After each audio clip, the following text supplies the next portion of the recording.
as we receive that vaccine. Right now, we do not have any doses of that. So, all clinics are now in Cayuga due to the amount of space that we need, because the patients have to sit 15 minutes and be monitored after they receive their injections, their vaccines. So we have to monitor them, so they can't just get the shot and leave. They have to be monitored. We do have around 30 staff and volunteers that are helping with the clinics, but we are doing several hours after that. You have to prepare for those vaccines. The staff, I am very proud of our staff, our nurses, Peggy, the setup at Cayuga and the 4-H, we want to give a big shout out to them and their board. They have went above and beyond for the health department. It just goes so smooth there. You can go to any county in the state of Indiana to be vaccinated. We've had people from Gary, Fort Wayne, as well as Vermain County residents, but we can't refuse anyone to be vaccinated. Does that information go back to the health department, state health department, so they know how many is in each county? Yes, they keep track of it. Who is eligible now? 16 and older, but the 16 and older cannot get Moderna. They have to do Pfizer, so we cannot vaccinate 16 and 17 years old.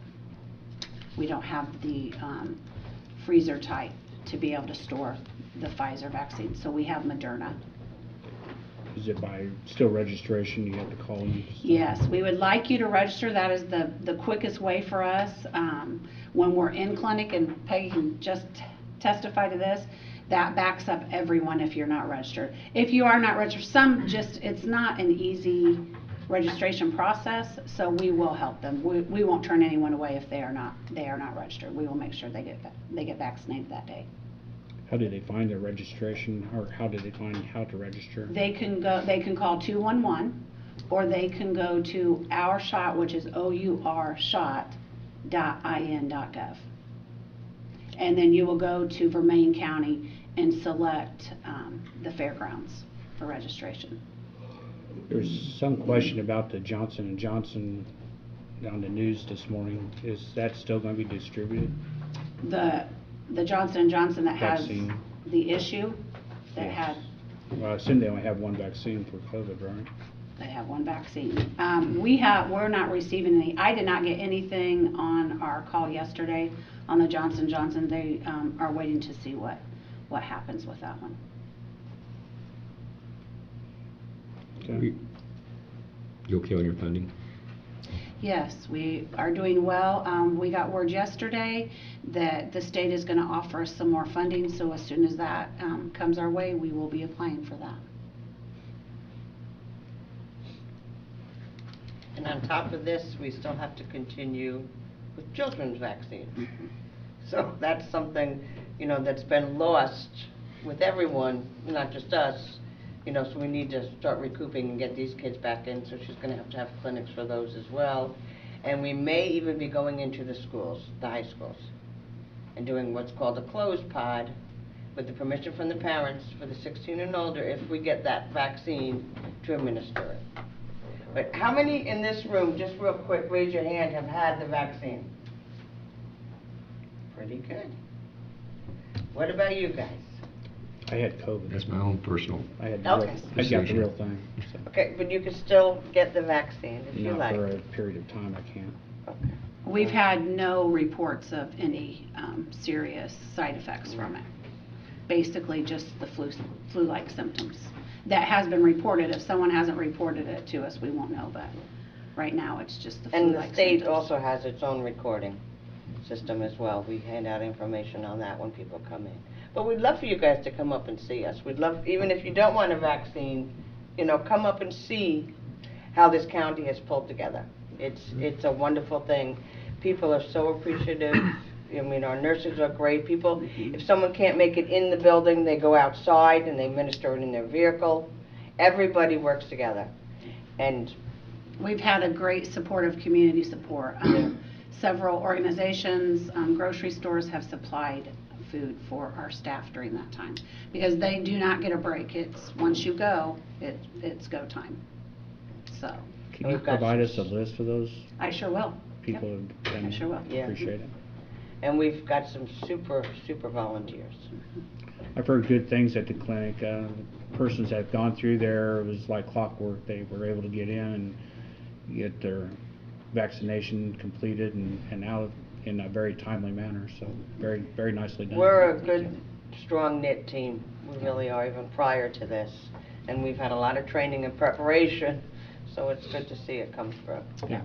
You have to give it to the staff and the volunteers. That it takes everyone to do it. So, and the community as well. I mean, they've really pulled behind us. So that's been a good push for the team to do. So. No, it takes leadership too. So good job. Absolutely.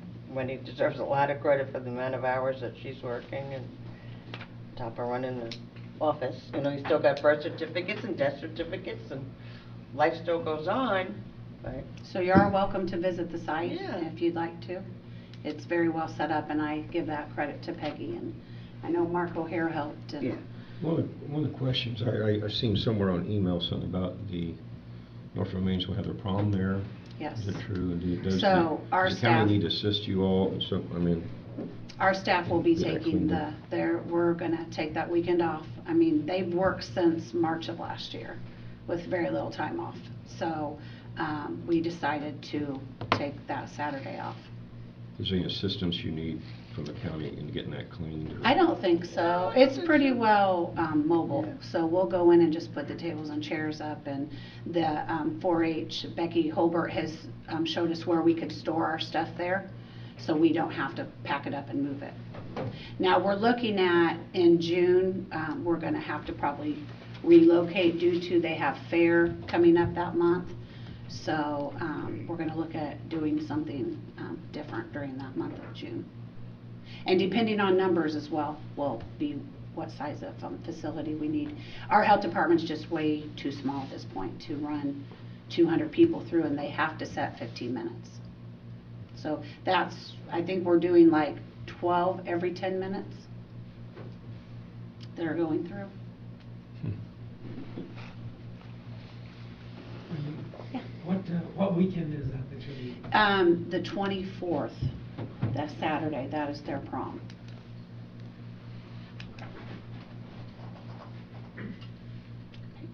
Anybody out there have any questions for the health department? We do appreciate everyone's help. Yes. I mean, Eric Shaughnessy went and got us screens. Joey takes the trash out. Mark supplies so many things. That's what it's all about. That's good. Yep, and it's real good, wonderful team effort with the county. Great. Okay, Thank you. thank you. Thank you. Linda said she'd have to get back with you. She doesn't have that information right now. Have to get back with her? Okay. Get back to Britain later. Vermillion Trails Alliance, Tom Milligan. Vermillion Rise is first. Just make sure you go back. We skipped Vermillion Rise. Okay. So good morning. So we just did our Victory Marathon, a half marathon and 5K race. We had like 190 that were paid registration, 165 actually ran the two races. I think some were scared off by the rain. The rain did hold off the whole time of the race, which was rather miraculous. And another, just as we had, the people preceding me said, people working together, our community working together can accomplish great things. And I hesitate to start naming people or whatever, because you always leave somebody out. But start right, our commissioners, getting our signs out. RJ sent people up to help pretty up the course some. Vermillion Rise was a great place to hold this, and Bob was there to help go through all this stuff at Vermillion Rise. Our sponsors, we had sponsors from throughout our community that put money into this thing. The volunteers, again, just as the health department, we had a great group of volunteers that helped do that. Lynn Brewer, that's sitting back here, of the Economic Development Office, she did a great job of organizing our volunteers and the whole process. And like our registration, Becky Holbert was in there, so everything just with the volunteers. I just thought we had a wonderful event to showcase a premier industrial park and a future recreational park. It was a great opportunity for people to see Vermilion County, and there were people there from, I know, from Indianapolis, Zionsville, one guy I knew from Lafayette, so we brought in a wide group of people. The person that won the first place finisher in the half marathon did it in like an hour and 12 minutes, 72 minutes, and that is, it was under a 6-minute pace. The person that won the 5K was over 6 minutes, so the person that won the 13-mile run is a world-class runner. He's qualifying for like the London. He's doing the London, well, he's qualified for the London and the Chicago so far. He's from San Diego. He heard about us in Champaign and stuck around to attend. So there's somebody from Champaign. I mean, so we had a world-class runner do that. So yeah, it was really a good event. What was the general uptake of the runners that were there? We got a lot of positive feedback from that, and that's part of what, you know, are we going to do this again? So that's the question, is this the first or the only or whatever? Probably not, see. So the Trails group is planning on doing an evaluation. We'll meet and evaluate this. Ethan Page, who, the Crossroads event, I can't leave him out, the Crossroads event person, Ethan Page, he knew what he was doing. See, having the right person come in and direct your event was critical. You know, we could not have done something like this. All the equipment he had and his guidance, he has a timing down. I mean, at 7 o'clock something happens, 7:15, he just has a timetable. He says, I've done this before. You know, so having somebody that knew how to do it, that was critical in this thing, that made it successful. And so it just all came together, I think, and working together. See, all people working together, what we can do in our community. So I was just quite pleased with our outcome of this. So what am I leaving out, Lynn? I mean, That's pretty much it. I mean, it went like clockwork. We were so fortunate, you know, that it was well prepared, and the rain held out. That was the main thing. We got tore down. I got home, sat down in my chair outside, and it started raining. So couldn't ask for anything better than that. I mean, Mark O'Hare was out there guarding the north gate. Eric Shaughnessy sent. We had an EMS. I mean, what do you call that? Yeah, the paramedic chase car was there. The paramedic chase car was there. I mean, I just can't. I mean, you just go on and on of all the people that participated in this to make it successful. I mean, we as a community came together. We had a lot of high school volunteers from North Vermilion, which was really nice to get them out there involved, and they really enjoyed it. And we had one school that sent a bus. What was the name of it? La Salette Academy from over in close to Georgetown, Olivet. They sent a bus load of young people over there, which they were. Yeah, it is interesting. Any questions about that? How'd you do, RJ? You know, my buddies and we decided, you know, that we were going to walk it, or at least my buddies did. So I think we finished, last 10, of the thing. But, you know, it was fun. You know, it was fun. You know, we walked, and I think next year, we set the bar pretty low this year. So I think next year I can improve on our time. But it was nice. I was really impressed. I mean, I commend all the volunteers and everyone that made that event possible. But like I told Tom, I mean, I don't think anybody dreamed you'd get close to 200 people register. That's You right. know, I think it was maybe 100 in the beginning, so. No, we only bought 125 medals, thinking that we were being way over the top doing that, so it far exceeded. Yeah, it was a great, I mean, I think, you know, I think the only thing that some people might have complained about might have been, you know, the plumbing or the bathroom issue, but I think that's one thing that maybe can be improved on, but. We stressed that a little bit, and we'll have that figured out. So, Yeah. but we had a backup. See, I mean, Yeah. we did have there was like some place for them to go. Yeah. So it was, you know, it just worked out well. I mean, we'll do. Ethan will send out a survey. He's got the email address of everybody. So he'll send out a survey to all the participants. So it's like, you know, within our group and within all the runners, how can we make this better? And another thing I found really interesting is the discussion of people of what they saw on the route. One lady came back and goes, wow, I saw 3 cemeteries, you know, I mean, just the you know, that they're able to get out there and see what is out there and take the time to notice it. Then there's one person, a prospect, are you gonna talk about that a minute, or, I mean, there was one person that was a prospect there looking for a new use for Vermilion Rise, so that also, and it's hard telling of all those people that came there, what might come of this, so trying to showcase something that is a gem in our community. Very good, thank you. Thank you to everybody that helped. Very good. Vermilion Rise, Bob Good. Good morning, everybody. Good Morning, Bob. Yes, Tom said, or RJ, our plumbing was challenged by the volume of users, so we're going to try to look into that and see what, the building's always kind of had that, but this really accentuated the trouble or the challenge. I'll race you next year. Race for next year. All right. That's All right, the put spirit, it yeah. down. Yeah, write that down. Write that down. That would look bad, RJ. That's bad.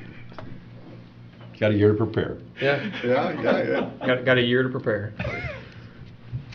Just a few things. We meet Thursday. We're planning to have, an agreement that we can review and then give to you to review about our water plans and who's on first and who's doing what. And also along that line, Joe Stapinski with IDEM dropped by last week. He simply wanted to know what we were doing, and we walked through that along with Eric Smith from HWC, and so I think, I don't know what, sometimes you just got to come and see, maybe, I don't know. But anyway, he was happy with progress and what we're doing, and of course goes back to his manager and explains things. So, and I guess there's clearly permits for most of the things we're doing in the utility world, so all that will be fleshed out.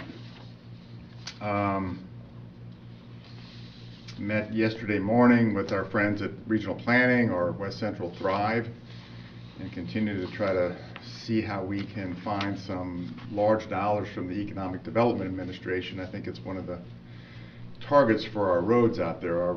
If you come out, our roads continue to fray on the edges and the potholes are getting bigger, so we really need a solution there. We'll probably do some patching here when it warms up. And also talking with Newport Pallet, they're talking about some improvements to their site and seeing if we can help them with that. They're still busy and writing paychecks and doing their thing up there, as well as Scott Pett also seems to be doing exceedingly well this past year through the pandemic with people picking up pets. They have just never looked back. So we're very, very fortunate to have good tenants up there that are hanging in there. I talked with Ken Colley from Shake Master the other day, and he's looking for property, he wants to move over here too. And he was talking about maybe trying to find a new line or something to bring here, something new, expansion of his business maybe. Right. He talks a lot about getting young people involved and training of young people, and I think there's some potential there that we need to talk more about. The other thing is I'd like to schedule time for the rest of the RISE board to go over there here in the next 2 weeks or so. Yeah. Give them an opportunity to go and view his operation, and he wants you guys to come over. That'd be perfect. So. Yeah, and Eddie Thompson had a meeting with North Vermilion School Superintendent, and this same thing, I think it's permeated a lot of people's agenda, how we get a well-trained workforce that we could really market and show off and convince people that they can find a talent here. Right. Okay. So that's my remarks. Thank you. Thank you.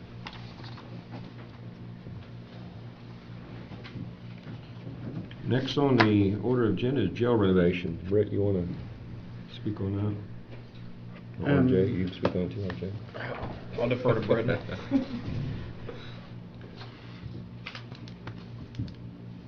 Our Our engineering estimates have come in now, and we were looking at basically two different methods of construction. One is the 18-month, what's called an 18-month trajectory, and the other one is a 24-month. The 18-month has to do with moving the inmates there out of the jail itself and leaving it open for construction for the entire property without interference with having to interfere with operations of the jail with respect to incarceration. The second part was the 24-month, which was to leave the inmates in place and move them back and forth between the pods and within the existing jail itself. The difference is between the two is just under $1 million, 855,000, give or take. And one of the things that we're looking at is the potential, and I think the direction we're going is to go ahead and vacate the jail. We still have to maintain at least a 15% occupancy in the jail, of which will be the jail staff for the most part, and moving the inmates out to other locations is what we're considering at this point. We still receive our funding on the jail from the federal government or state government. Move the people to other facilities, it looks like we're going to spend somewhere around $37.50 per inmate per day. That's a substantial amount of money, but we still receive the approximately $35 plus or minus for each inmate from the state. So the effective cost is about $2.50, give or take, on the population to move them out of the jail. It looks like the economics favor moving them, and leaving the jail open. It solves a lot of the problems that we were trying to anticipate with the construction, with the operations, the feeding, and the medical care. There will be some additional cost above the $37.50 of transportation back to and from hearings, and the medical will be primarily the same, depending on which facility that we're able to come to agreement with elsewhere in another county. The sheriff is he here tonight? No. He has some potential agreements with some of the county, or not agreements, but understandings that he'll be able to maybe incorporate into this and working with those other facilities. This Friday, depending on, assuming that we approve going forward with the movement of the inmates, we'll be going, well, regardless of that, we'll be going out on Friday for bids. So that'll start that process, and we've already started the building corporation process. Right now we are on our schedule, and it appears that in 18 months from July 1st that we may have our facility in place at that point. There have been some differences in the cost. Most of that has been due to the cost of materials, especially in metals, and the second part was in the HVAC units. For whatever reason, those are two of our highest cost items that have escalated since the first estimates in December. A couple of other things that have come into play is the power line that's out there. There's a couple of poles that are going to have to be moved by Duke, and that may start earlier than the actual construction of July 1st. That's something that Duke will be doing. The second part is we're looking at the sanitary sewer system, and that's the grinder. Replacement of that grinder that was not contemplated earlier, and that's in the works at this point in time. What else do we have? The water line did come in a little bit higher as far as the engineer's estimates go than what was originally projected. That was coming from the RISE, bringing it across at a new line, a new potable line across. We'll still be using the old line for fire, and then this also will be hooked up to Hillsdale water, and if the plans go as planned right now, it'll still be hooked up to Hillsdale water as a backup supply. The issue there is that should the RISE have an issue, or should we have an interruption in supply of our main line, they usually have to bring in water at that point, and it becomes a real issue of trying to maintain the sanitary facilities there, and then also the potable water for the facilities. So with the cross connection with Hillsdale, we'll be able to actually supply the facility with a limited amount of water as well, so we don't have to be worrying about the imported water. What else is there?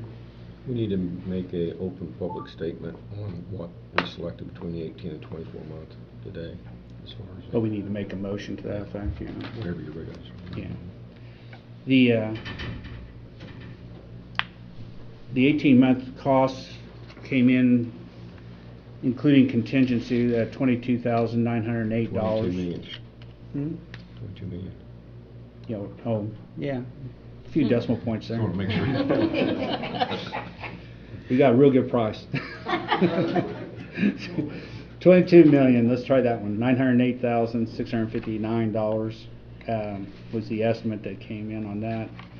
To the 24 month, the full, leaving the inmates in place there, and the operations trying to work around that, came in at $23,762,946.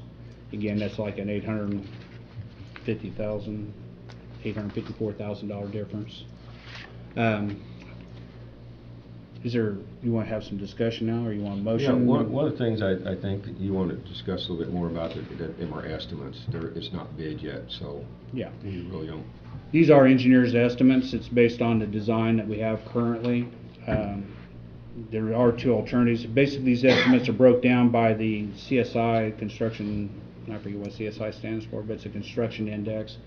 It's divisions 1 through 33. Each one of those divisions speaks to a aspect of the construction that's going to go on and the bids that we'll be receiving.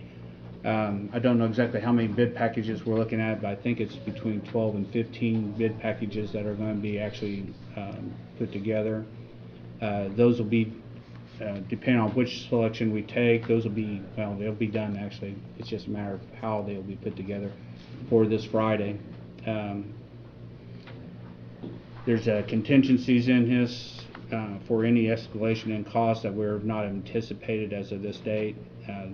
The unfortunate thing is the metals and HVAC, those seem to be numbers that keep escalating on us, but they made their best attempt at getting those in place, and by the time we actually get the order in place, that they'll be firm. Are those, when the bids are going to be sent here, sealed bids, or we're going to have openings here? Sealed bids will be sent to the auditor. I don't know what that date is. We'll have to wait and see what that date is that they'll be due. Actually, it's on the schedule. I don't recall what that is. But they'll come to the auditor.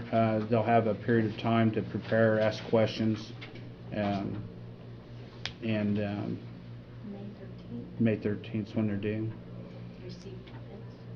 They'll go out this Friday or Monday, one of the 2 days, and then they'll be back on the 13th of May.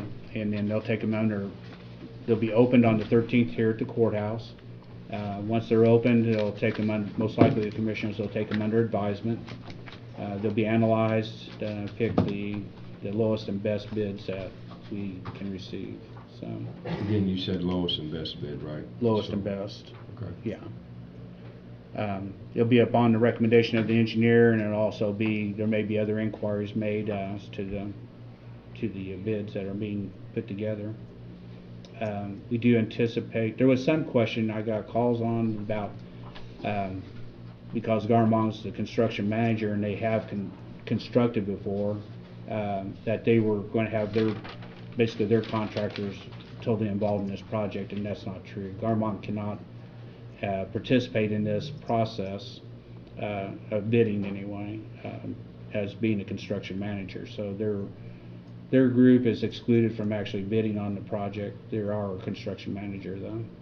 So it'll be open to anyone and everyone that qualifies to put in bids and to meet the specifications, the bid specifications, and complete package. Any other questions, or any questions? Oh, come on. I know everybody has an opinion.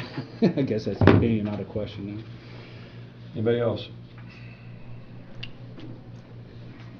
Tim, I would move, because I think we've got to make a motion on what to go with on the 18 or 24, right? Mm-hmm. I would move to make a motion to go forward with the 18 month construction phase. For a certain dollar amount? I don't have that dollar amount in front of me, sorry. For 22,908,659. And that is the 18 month. Yep. 18-month period of time. I will second that motion. Discussion? I think I've laid out most of everything that the reasoning behind maybe going to the 22-month or the 18-month as opposed to the 24-month. It does make a difference, and I think we will come out ahead with this. With the sheriff's input from some work sessions that we've had and talking with him, there are some large issues with moving the population, and there are a few inmates that they're going to have here for term that are going to be a large problem with them being able to move them back and forth even within the jail itself. The other issue is the amount of noise. Psychologically, it is going to. They believe it will create a problem with the inmates in that you'll have a constant. It doesn't take a lot apparently to set off some of them to, I guess, not behave or whatever the case may be. But additional noise, the construction, and possible cause other issues within the jail and possible lockdowns. We also have an issue with the potential of contractors coming in and accessing the facility and keeping it secure. We will have large issues with that, of keeping the inmate population separated where there is no contact, whether it's verbal or physical for that matter, or even having to go in and occupy areas and then make sure the areas are still secure and paraphernalia is not left behind in different places. So I think this will be our best solution. I think it ends up, when we total the whole price together, I think it's going to end up being it's already shown that it's going to be our least cost solution going forward anyway. So that's the only discussion I have. Okay. So we're going to go for a vote. All in favor? Aye. Aye. Aye. Opposed? Yes. Thank you. Okay, permit for right-of-way. We wanted to talk about it for the last meeting that you guys wanted to. The question we had last week about prints. Where's your set? Okay. That's with the Newport job, so you can look over that, and whatever, if you want, whatever type of print you want out of that, we can have them submit it for the project. I do want to talk, we kind of put a moratorium on this last, maybe a strong term, but that's kind of what it did. I'm not sure that's something that we need to do or should do at this point. I think we need to be working toward a highway right-of-way permitting process. Right. And it's not just a paper fill out the form type thing. There's things that need to go into that as far as philosophy, what we're going to allow, what we're not going to allow, and we've already run into some of those things with geophysical wanting access to it. We have Ashplunk and Duke contractors coming in on right-of-ways, causing issues with not only trucks but with school buses, and then the normal utility issues. And I think that's going to be a longer discussion and a longer process than we're going to be able to tolerate with the ongoing efforts, especially with summer coming on, that people are going to want to work within the right-of-way or cross the right-of-way with either water lines, sewer lines, broadband, whatever. So I think I've started that process, but I just believe that I don't believe we'll have it in place soon enough to address some of the issues and construction that's going to go on this. Well, I think the big thing, I think we're in agreement of working on that, but until we come up with something different, we're going to have to abide by what we have. And so the sooner we address it, the sooner we can change it. So.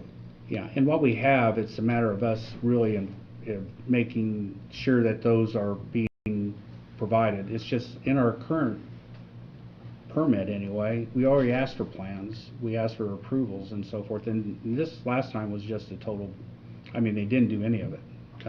I talked to them personally, and I told them you need to get with your engineering firm because they really failed you in this process. They should have notified us and had some part of this, but they didn't.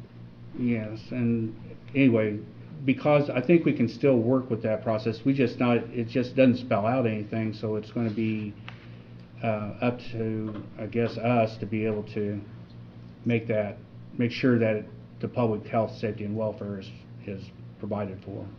And I hate to shut everything down over this process. I just think it's gonna be longer than Right. we'll. Well, we need to schedule some work time to deal with that if you want to. I propose that we have work sessions on a That's regular fine. basis. If you schedule something and put that as far as the main thing, we can work on that. You Yeah, might- I'll do that for our next meeting Okay. where we can do that. Sounds good. And thank you for the plan set, I guess. And give those back. You tell me which one you want out of that, and we'll have them give it to you. So. All right. I'll get back to you in 6 months. They're probably waiting for it back. They don't need these to construct, do they? They brought them for you to view, and I'd like to get them back. So we're gonna move right along. Our new business, the claims and salary ordinance. It's in your packet there. It's a ordinance we talked about approving the claims and stuff. So this is, several other counties do this, is that right? Mhm. And the pros of this are, I know we talked about it, but my mind's lapsing a little bit. The statute allows you guys to make an ordinance that authorizes the auditor to pay certain routine payments without going through the claims approval process. Okay. So things like payroll or utility payment that are routine, they can pay them, and then they provide the information to you to review that those were paid. And Okay. there's standards that the statute sets forth that they have to provide. the Sounds like a information. much simpler process for the Yeah. auditor's office. Y'all in favor of that, right? Yes. Yes. The other issue with that is that we get to be past due probably every month on some of these bills. So some of them may hit the right cycle, but others don't. Yeah. So Seems like it's something we need then. I think this is an ordinary business practice in Yeah. all counties, well, most counties. Yeah.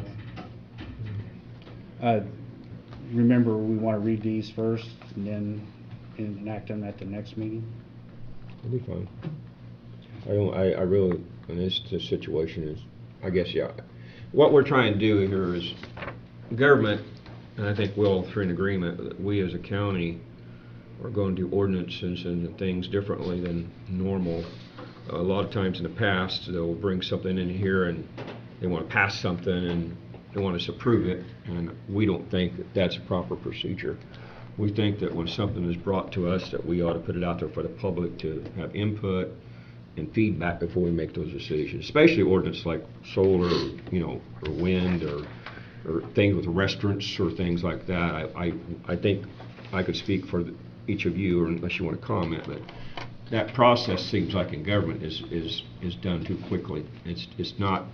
We as county commissioners have an obligation to those people involved in any ordinance or any type of thing that we pass here. We believe they need to be notified some way. I know we won't get all of them, but I think the more that we try to make government work for those people, I think the better it works. So that's what brings things about passing the ordinance today. We just got it.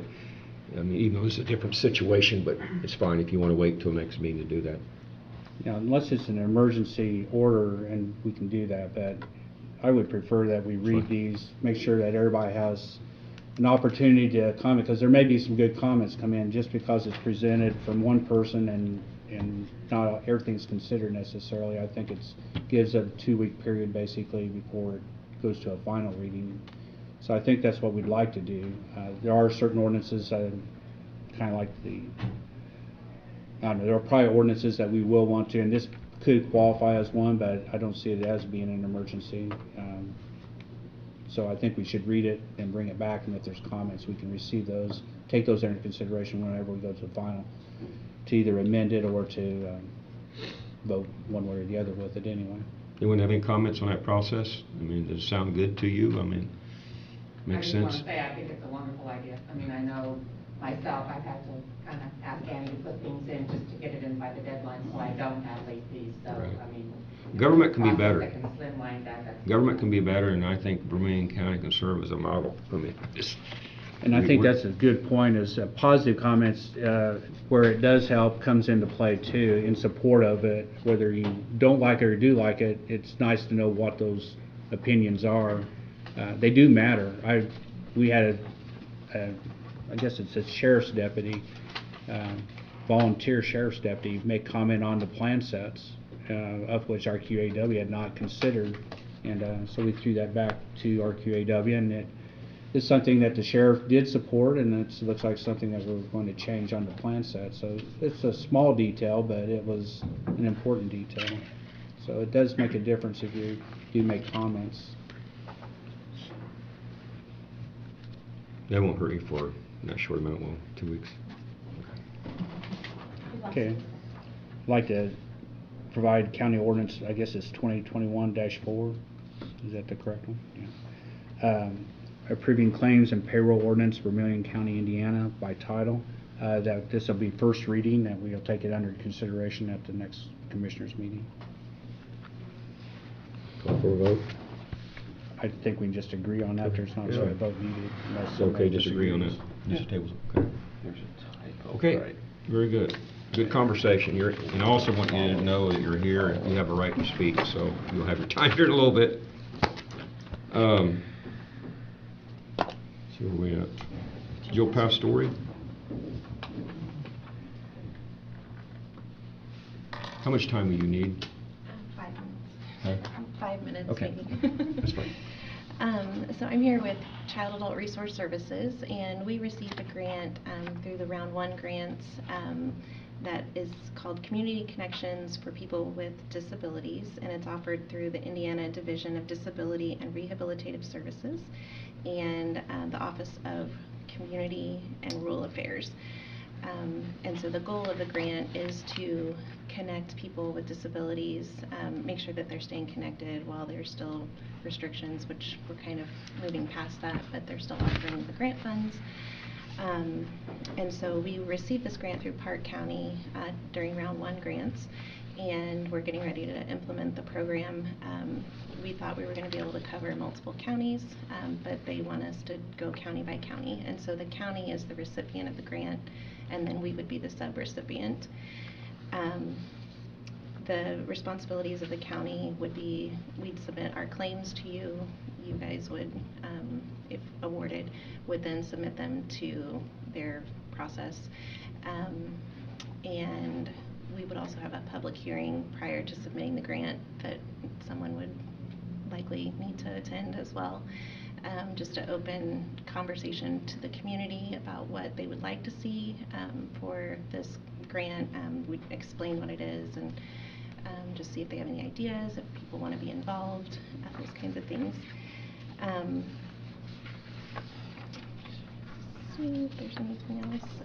The purpose of the grant, you can either submit to address social isolation and lost access to natural supports, or loss of employment and training opportunities.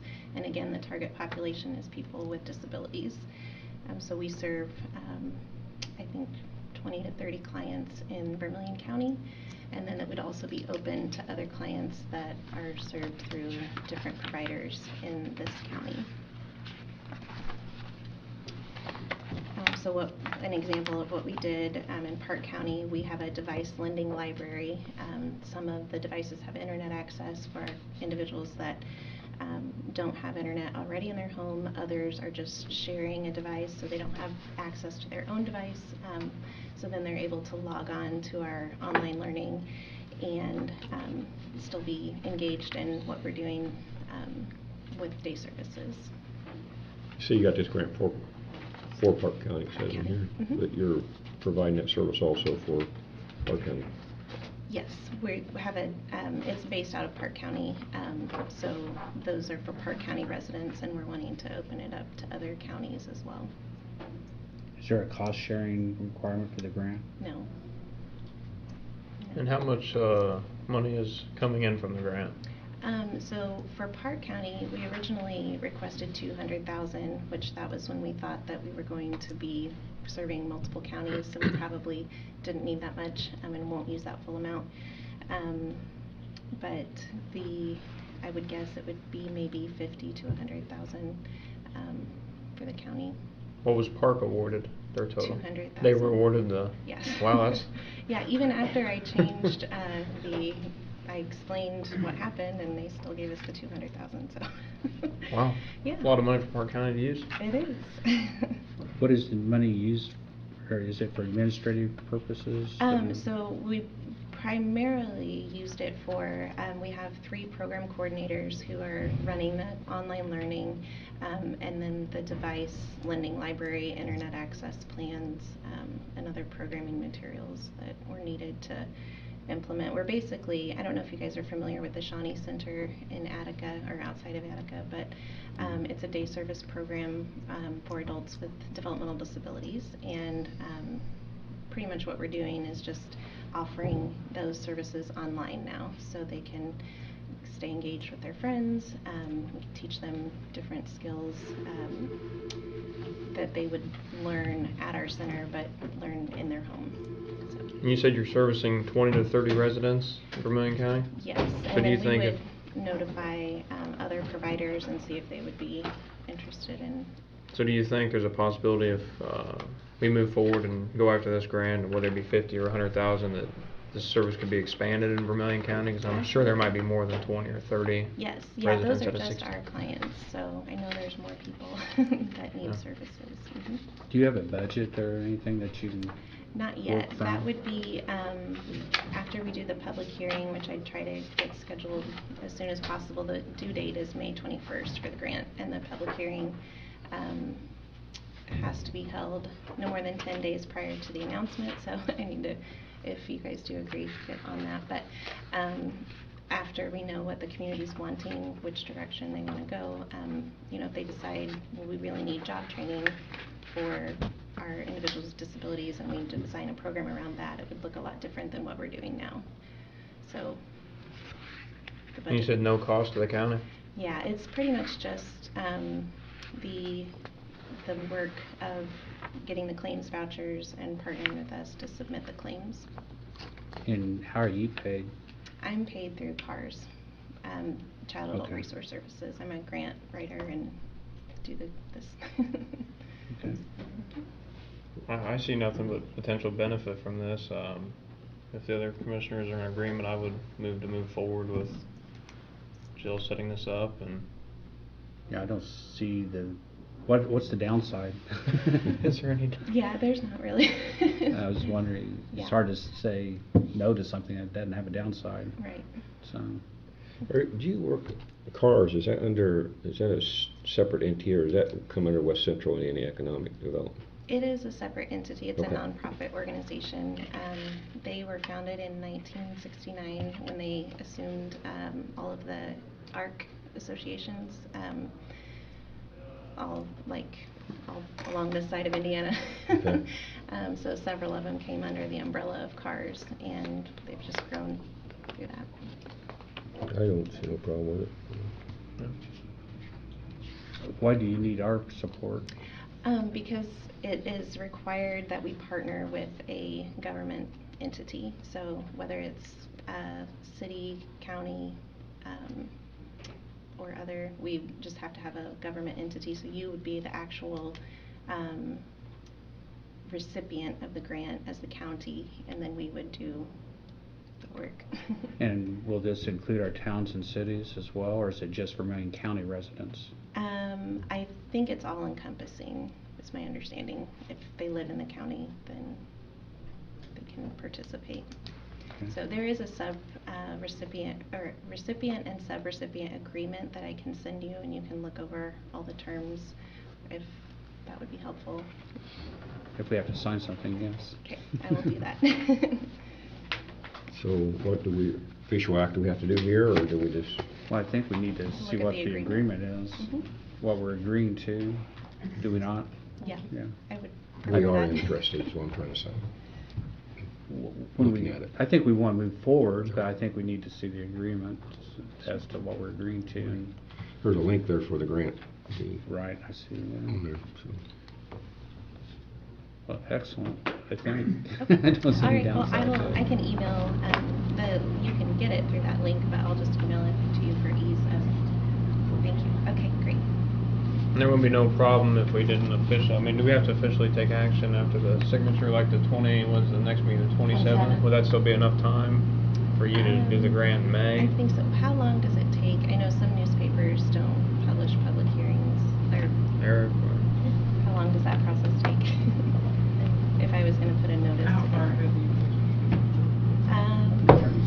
I need probably like the first week of May would be.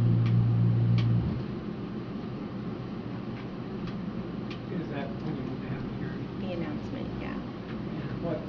What's your requirement as far as? 10 days prior. 10 days prior, yeah. We can work with that. Okay. We have official deadlines that are set for applications. Yes. Okay, can I get your information? You guys need to do special editions. Okay. All right, thank you. We'll work with you. That's no problem.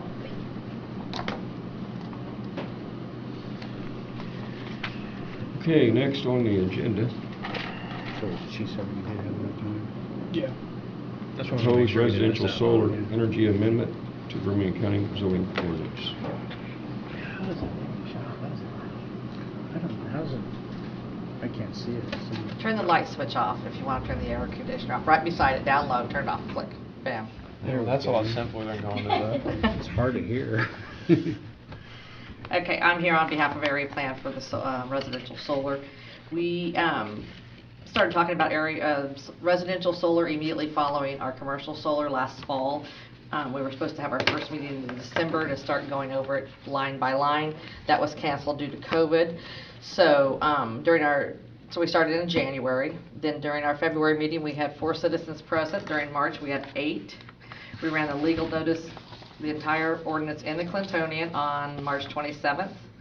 Then we had our agenda posted on April 3rd, which also mentioned the residential solar ordinance. During our April 8th meeting, we had 13 citizens there. We held our public hearing. It was a unanimous vote to pass it on to the commissioners with a favorable recommendation. It has been posted here in the courthouse. It's been at the auditor's office. It's been in my office, and it's, like I said, it's been ran in the Clintonian. So it's before you guys it's what you wish. And I know it went out in the packets, right, Annie? Yeah.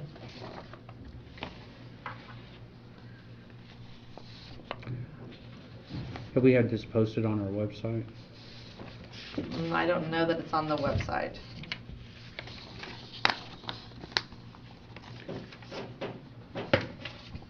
Is anyone here about solar?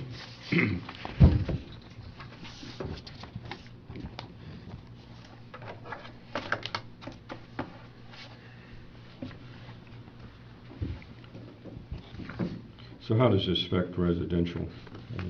Currently, we have nothing for residential, so it just gives them some guidelines to go by. Right now, I've had a call last week, the guy's putting residential in, or solar in, and I'm trying to find out here what is the minimum size for a permit? on the, let's see, do I have that? I mean, We have the it says a small solar system.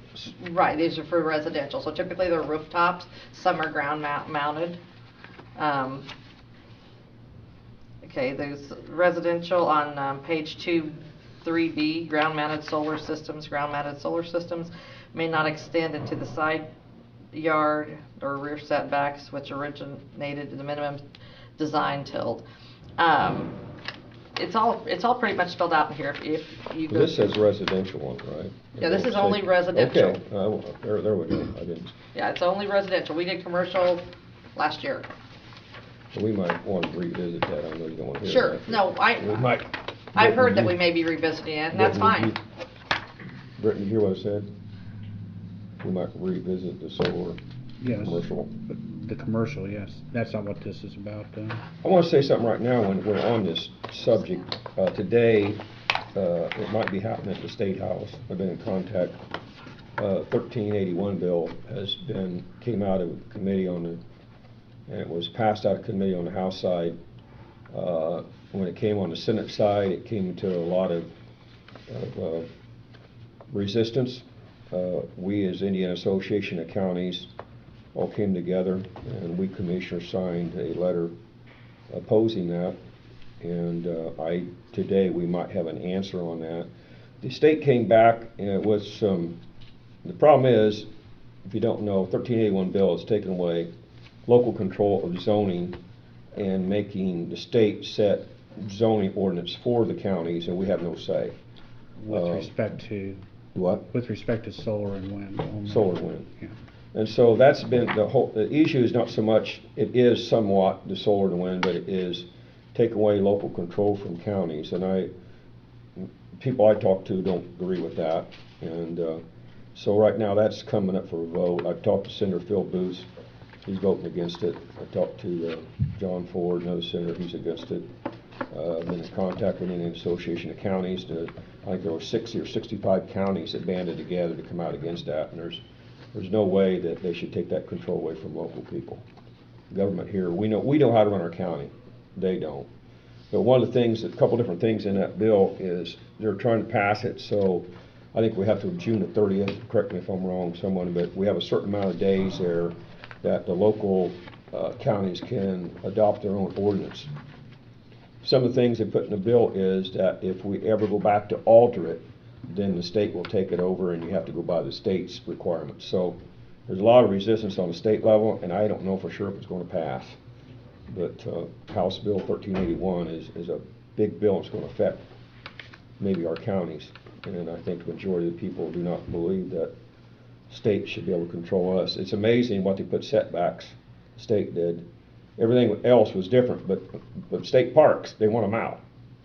So to protect their interests, they want them out. But it's not protecting personal interests is important. So I don't know what's going to happen with that bill, but it is up for today or tomorrow. Within next week, we should have an answer on that. So we'll keep you advised of that. Very good. Penny, does anything in this that will be affected by the House bill? Not on the residential, no.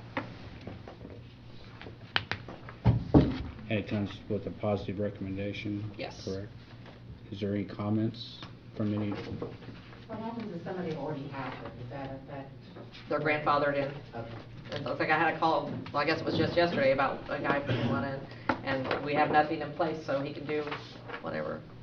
And majority of your solar companies, residential, are they know the guidelines that they have to follow, because they have their own inspectors that come out and check the roofs and things, so, for the load. I've not read through this yet. Is the maintenance, is it defined in here as what's maintenance, and if there's a difference between it and replacement? I know maintenance was addressed in the commercial. I don't know. It's been a while. We moved on to wind, because with the having to advertise 10 days in advance and things, so I don't believe we addressed maintenance in the residential solar. What constitutes a new system and what is considered a grandfathered, or that difference? Grandfathered in is just it was in place prior to where the ordinance being adopted. And when they go back to replace those panels in so many years, does that constitute a new system then? No, it'd be considered routine maintenance. Okay.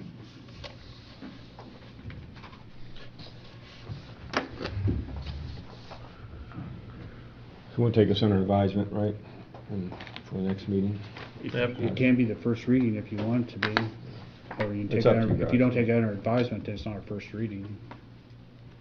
I don't see any issues with taking or doing a first reading unless you guys.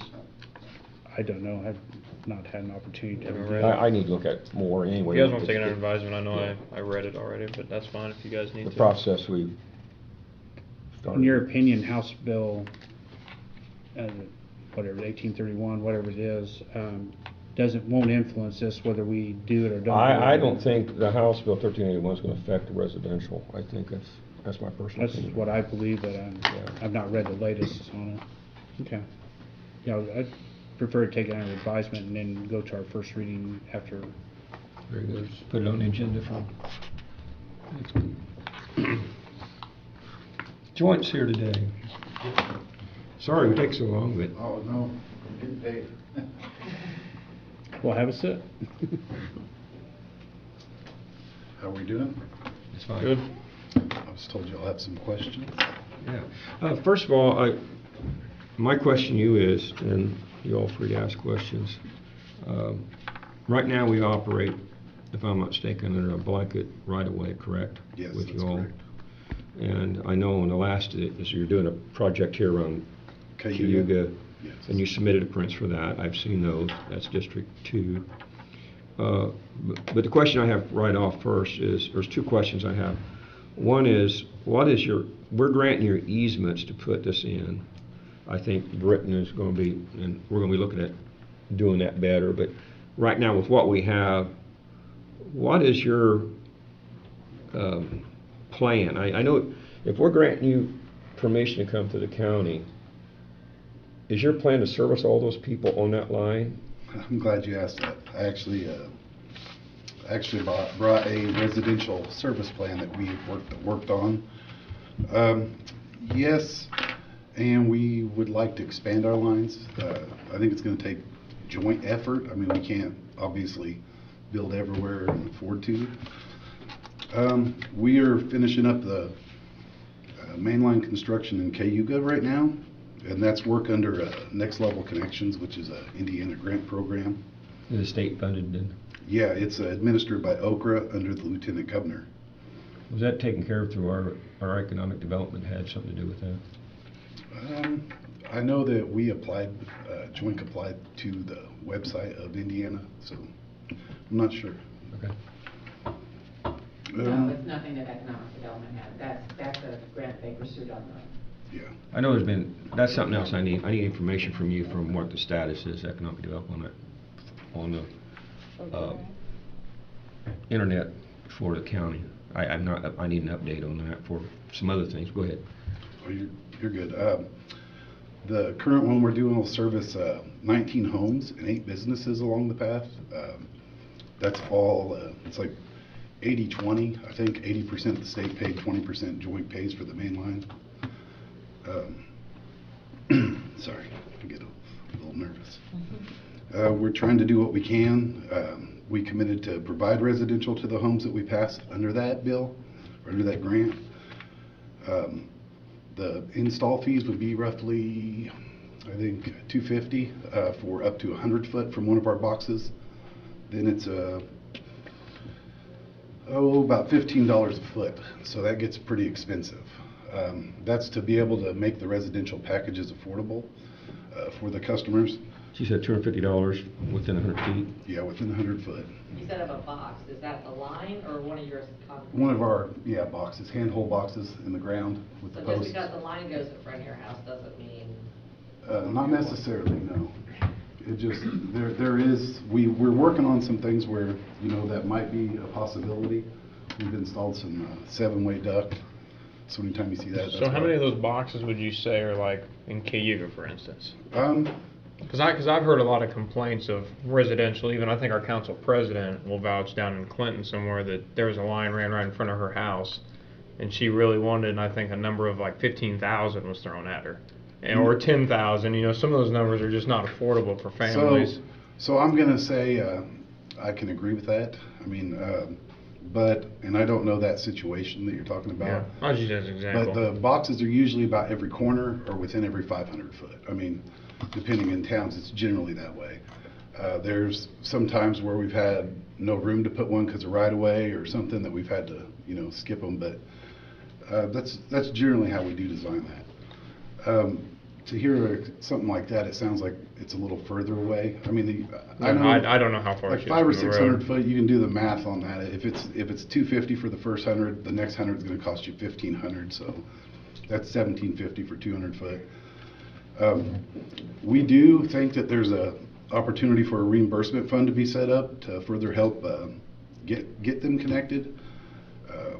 We would work to identify specific project areas and proactively aggregate demand to allow reduced costs by building to the areas all at once versus building from house to house.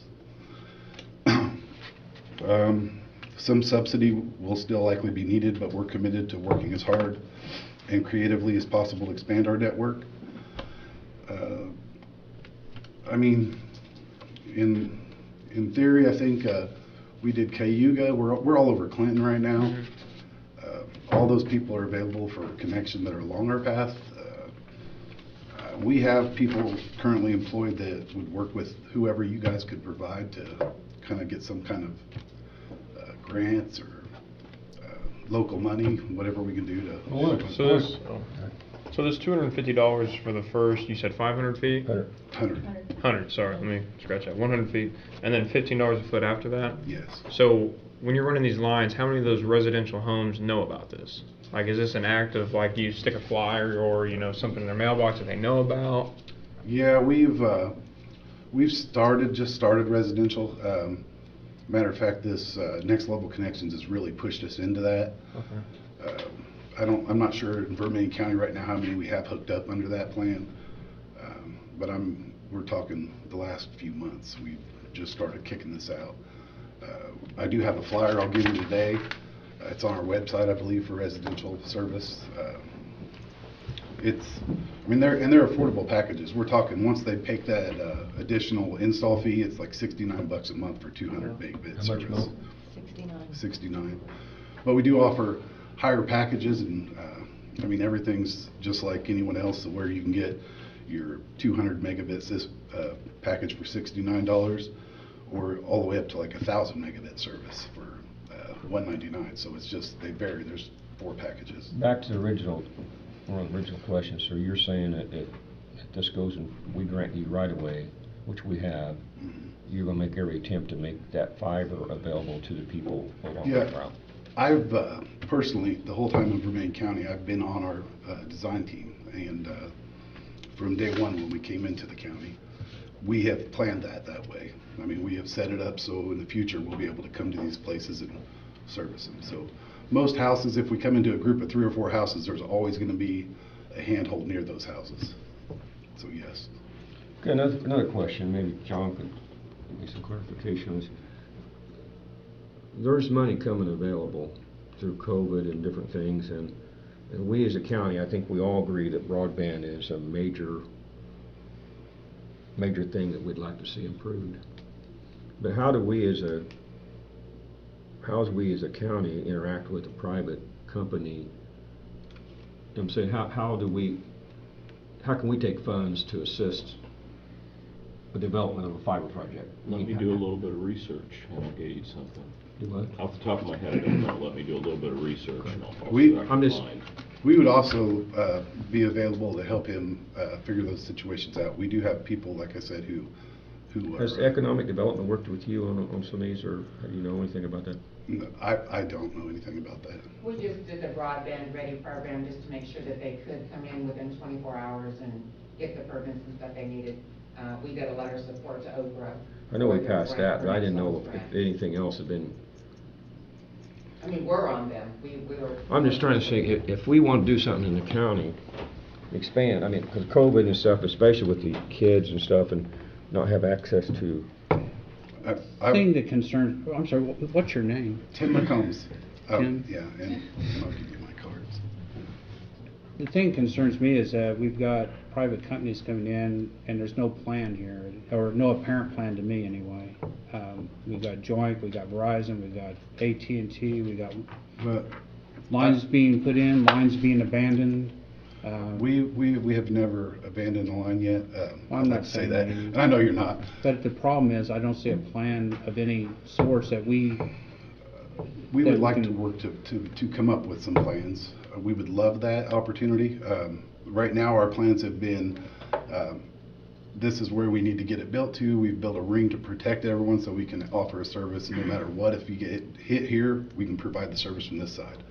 So we have really worked on getting that. We can't really come in and just plan to, like I said earlier, build a whole town out without some kind of assistance. I mean, it's got to be affordable. When you get into a grouped area, it's a little easier, but when you're talking about going down the county roads and going down every county road, you start getting into pretty massive numbers. Have you worked with any of these, as far as any government agencies, as far as building out?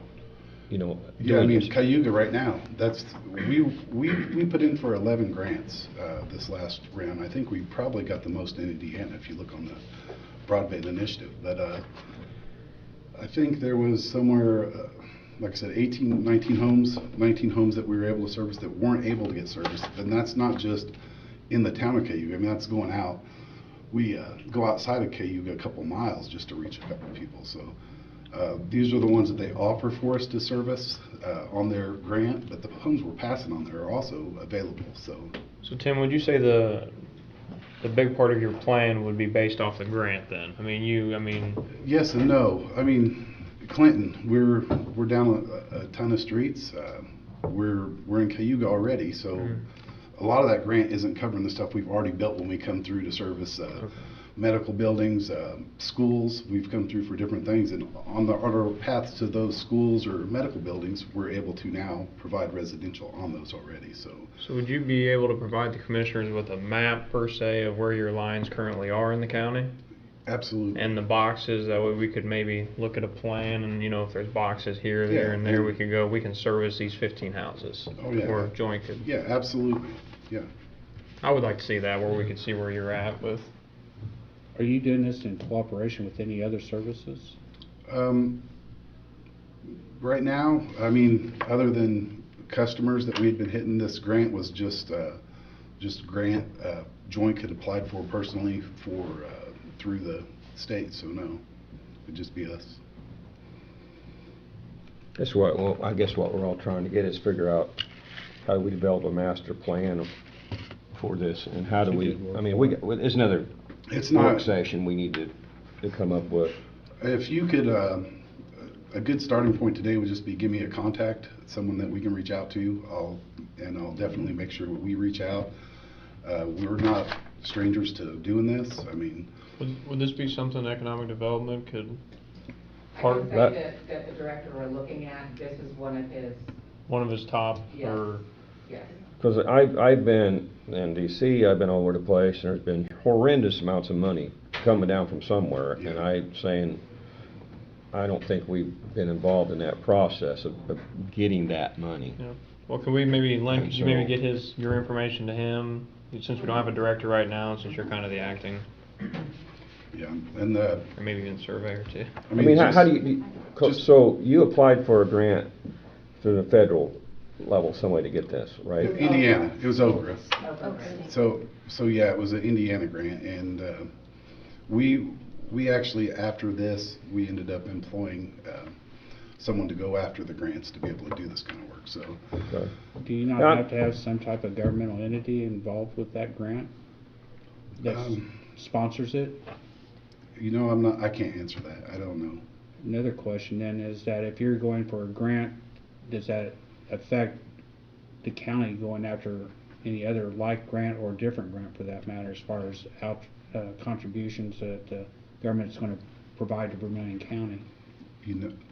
Once again, I wouldn't think so. Yeah, I was going to say I can't answer that. I know the ones that we've got so far have been just. Well, it sure does look like it in the paper that we got Park County got this amount of money, Vermilion County got this amount of money, and it looks, and I don't know, it doesn't say who got it. I'm kind of assuming Joint got it, but it could have been distributed between other people. I don't know exactly how Okra distributed those funds, but it was by county, and I have a feeling it does affect a matter of who gets it. And yeah, they make that decision, the state. If you go on the website for Next Level Connections, they actually, and you type in your address for it, it'll tell you whether your neighborhood's available for that connection. Then each one is broke into a block, so you've got to pick which blocks you're able to service, which for us it was the ones that were already kind of near where we had built. So we were able to pick those areas. I think this is a discussion that's going to have to go to a work session. Yeah. But yeah, a lot of information. Here's some questions. Yeah. I've got a lot of complaints about where the cable's going in, damage to the county ditches, damage to tiles, damage to farmer tiles. I even had one farmer tell me you couldn't go deep enough out by Ernie Powell School, and they tried to talk the farmer into pulling your machine through. And if that's the kind of things that's going on, we're looking at long-term damage to county assets. And I don't see the benefit for county-wide people yet from it. Yes, it's coming, but in the meantime, we're going to be faced with, if that cable gets damaged, who's responsible? Is the farmer responsible? Is the county responsible if they You don't don't clean the dig. ditch out? If you don't call in your locate, you're always gonna be responsible. That's, Well, then it That's needs state law. to be, But I would needs like to be to- some standards to get it down deep enough where it won't get damaged. yeah. Our drawings are permitted with depths on them, and if there's like a tile we damage, we're gonna fix that. I mean, if you reach out to me personally, which I just left my business card, I will be the one taking care of that. As far as if we're not getting deep enough somewhere, you let me know. We'll make sure Well, that that we happened. address that.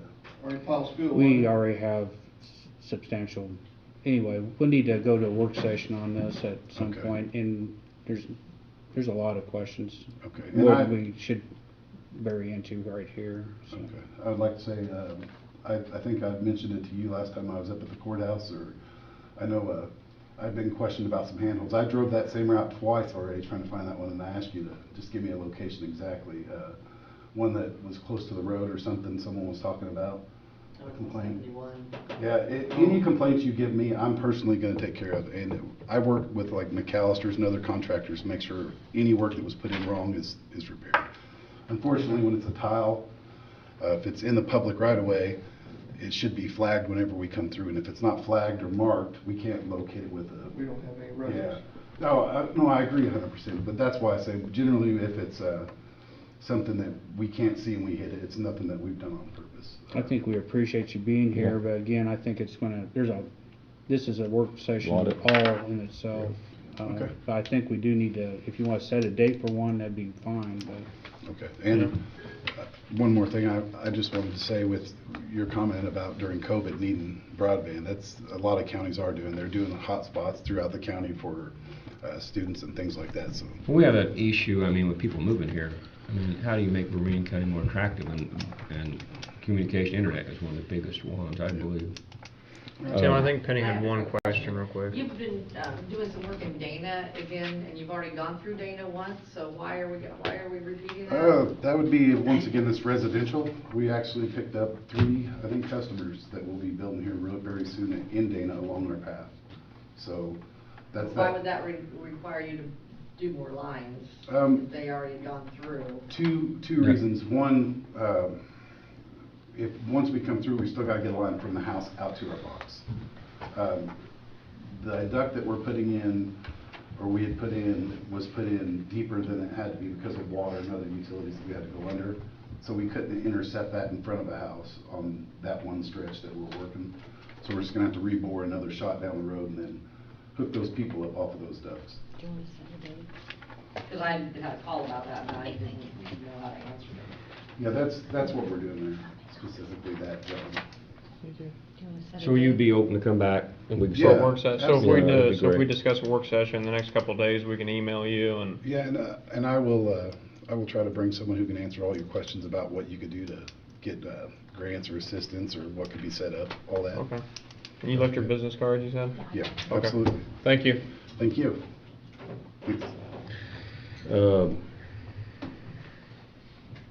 Dr. Wheat's not here today. Last time, he couldn't be here, and he had someone run their hands through a saw. We'll try to see if we can schedule him for the next meeting. But he does have his license and stuff required that he said he'd have done. Tell him that's 2 strikes, Tim. What? That's 2 strikes. One more strike, he's not allowed. Next, we have the ambulance update. Yeah. I gotta take a break. I'll be right back. You calling for a bathroom?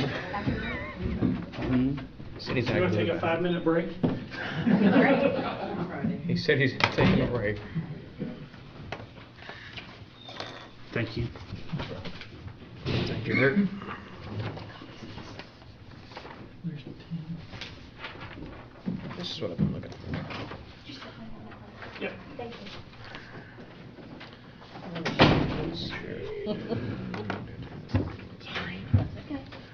So Eric, haven't seen you for a while.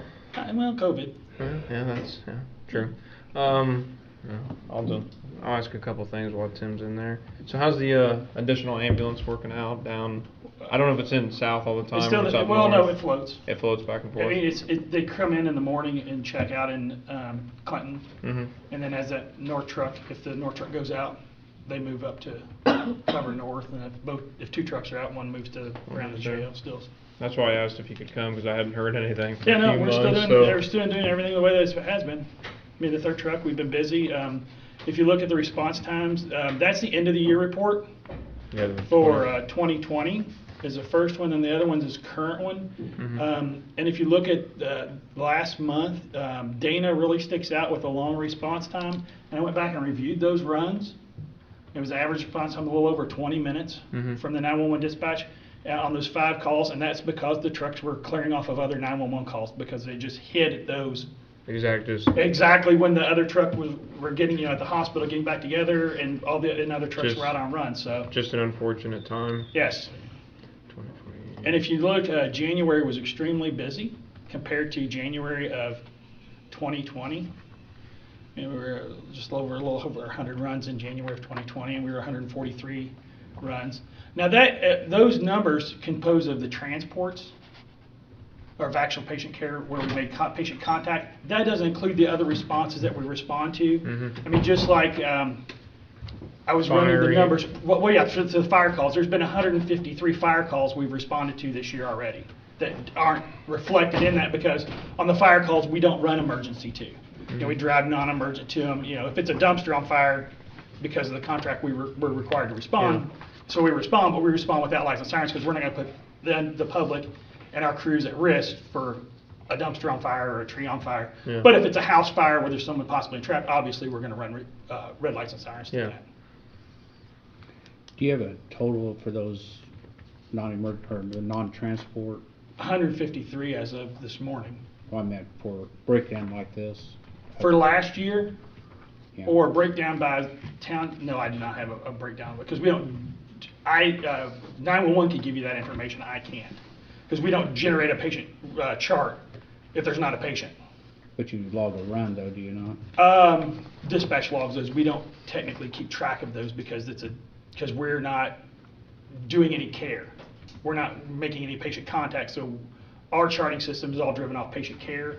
So if you get 2 fire runs, the stations don't mark that they left or something? No, they mark that they're en route, but they don't create a patient like care report. Okay. Yeah, they don't care. We don't log that or create a patient care report because it's, unless we have a patient contact, then we would generate a report. Other than that, we don't. And I don't know what, Derek Williams from 911 could give you the breakdowns of all the fires, standbys. But I think as of this morning, we were up to 560.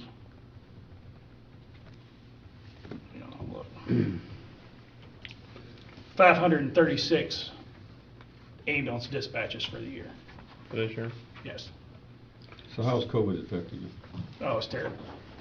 The run volume. I mean, the run volume was down. I mean, people weren't going anywhere. I mean, we didn't have transports. All of our volume was down. We were down probably in accounts receivable somewhere around $300,000 from last year, from the year before, because of the volume. Well, it looks like the runs are picking up this year. They're picking up this year. 143 runs. Yeah, February is about the same, but you also have to remember there's only 28 days in February. Yeah. March, there was a little bit of an increase.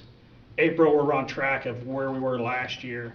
And here's the thing, is the summer months are going to come out, and I mean, that's when kids are out of school, there'll be more runs. Any reason why January is so high this year compared to last year? I'm going to say the weather. Car wrecks. More car wrecks. Oh, really? Throw ice out there, people forget how to drive. Yeah. The winter was.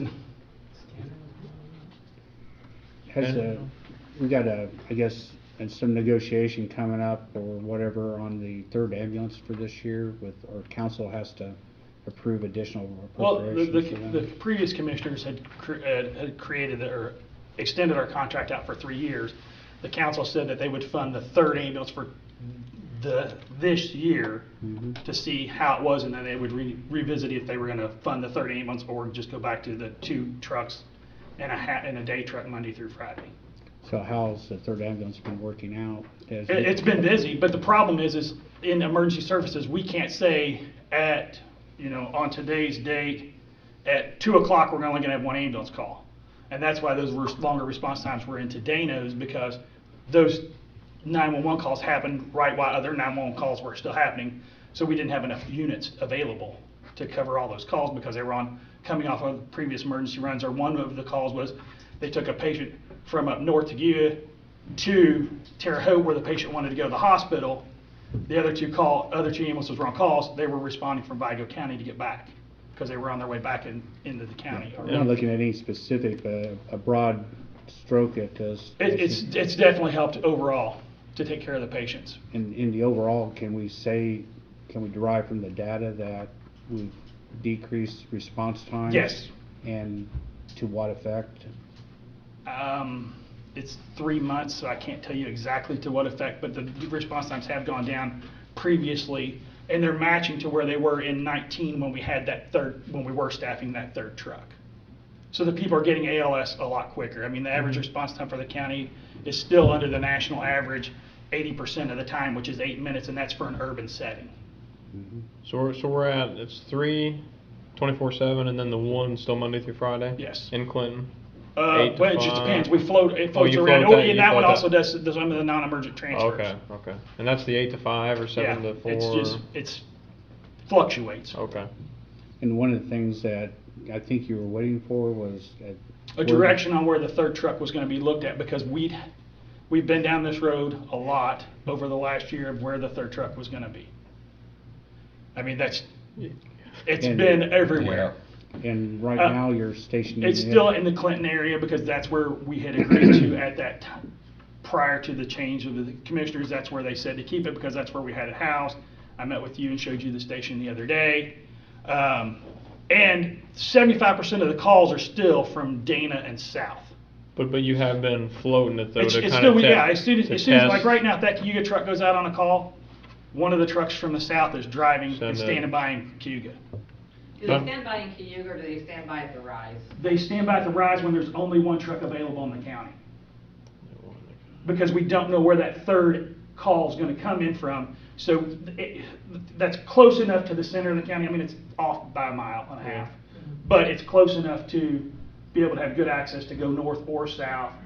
So that's why. So if you drive by it and see one sitting there, that's because there's only one truck available in the county. Then there's 3 calls that's already out somewhere, and that's the only one. Okay.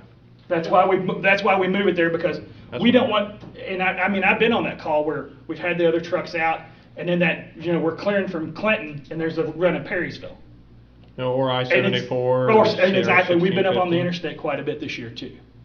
So we just do system status management. If 2 trucks are only available in the county, one's in the north, one's in the south. If only 1 truck's available in the county, we put it in the center. And everybody's going to have a little bit longer response time, but we can't say, well, we're not going to go to the beef house for someone having a heart attack or a stroke. Well, I think some of the council was interested to see some of the data because, I think they wanted to. Yeah, I don't know that they got all the information previously. Yeah. So. Yeah.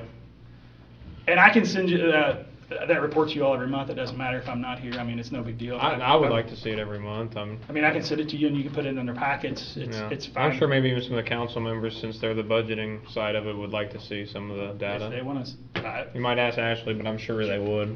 I mean, I shared it with the people that asked for it. Yeah. I have another question, if whatever I can. I'm still formulating my question. Okay, so if it's sitting at the Rise, yes, and I drive by, I'm gonna know that Cayuga's out. You should.